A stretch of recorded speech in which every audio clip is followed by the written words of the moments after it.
Hello, you lovely computer people, and welcome back to another episode of Lost in the Farmer's Market, where the original video for this plant here, this lovely specimen, is being reshot because the specimen plant is more bigger. It's amazing what 1 month's growth will do for you. Now, the plant here in front of you, I know some of you are going, that's a tomato. You're right. It is Solanum peruvianum, or Peruvian tomato. So it's an entirely different species. Normally, the tomato that you would know of is a different Solanum. It'd be Solanum lycopersicon, which is your common tomato. Now, still in the nightshade family, Solanaceae. Solanum, the origin of that word is unclear. It may or may not originate in the word sunberry, which, in case some of y'all knew, sunberry is actually a species of nightshade. Peruvianum means from Peru, which is where this guy is from, or gal. I think they're hermaphrodites. It's native to Chile and central Peru specifically, but this is essentially a somewhat cultivated wild type of tomato. Now, from pictures online, the fruits are going to be purple with a stripe down the middle. We'll see. You'll get an update video later on that. But anyway, you can grow it in USA zones 2 to 11 estimated, and it is considered an annual. However, in its native climate, it may or may not be a short-lived perennial, much like peppers are. The soil pH preference is 5.8 to 6.8. That's also estimated because there's not a lot of literature on this plant. Its exposure is full sun to partial, and in this case it is getting almost full sun because it is an experimental. It is in a very large tree pot. Those are marigolds over there. And in back, you can see that these leaves here in the back. That's chia. Now, the height is estimated to be 3.5 feet to 5 feet of vine. Based on the branching habit, you can see that each vine could be that long. It's already outgrown the tomato, and it's only been out here for about a month, so that's pretty impressive. Now, the width of the plant is unclear, which is why I advise using a cage. And as you can see, there's a branch that's going out of the cage that I'm going to have to tie up later.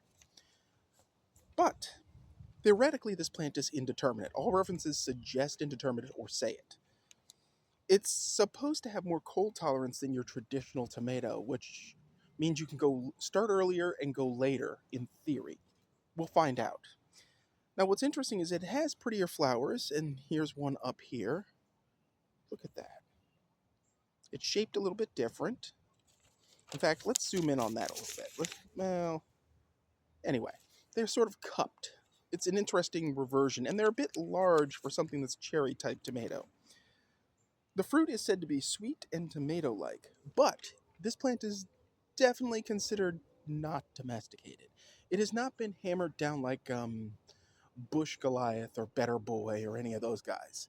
It's, at this point in time, essentially in the early prototype stage, not even at F1, which is kind of cool. Now, the one thing that I noticed about this plant that makes it different than your traditional tomato is the rounded shape of the leaves, which is present even when the plant is young. The leaves are more round. See the little curling there? Actually, you can see it down there. Look at this one. Let's zoom in. Yeah, they're all rounded. They're not as sharply edged as a traditional tomato, which tells you it's something different.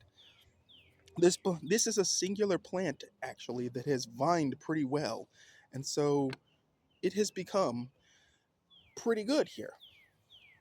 Now, of course, I haven't tried the fruit. This is the first year of me growing it. I did offer it at the market as a weird exotic, and there is a lot to learn about this plant. However, thus far, regular water, same rule as any other tomato. It seems to take the same nutrients. Good. It doesn't seem to care about being in this much sun. But this area will be shady by about 5 or 6 o'clock. Or thereabouts, maybe in a few more hours. So that's Peruvian tomatoes for you. And it's something I urge that you try if you have the opportunity. Sowing it as seed, because you can't get it as plants, is the same as any other tomato.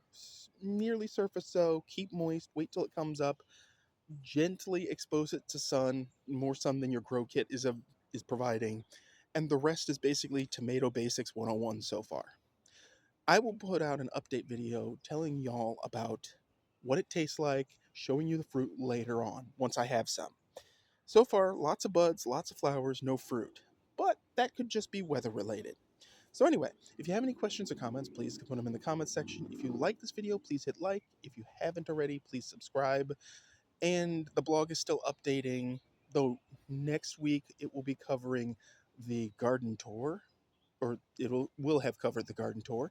So there's that. So as always, folks, keep them growing, and thanks for watching.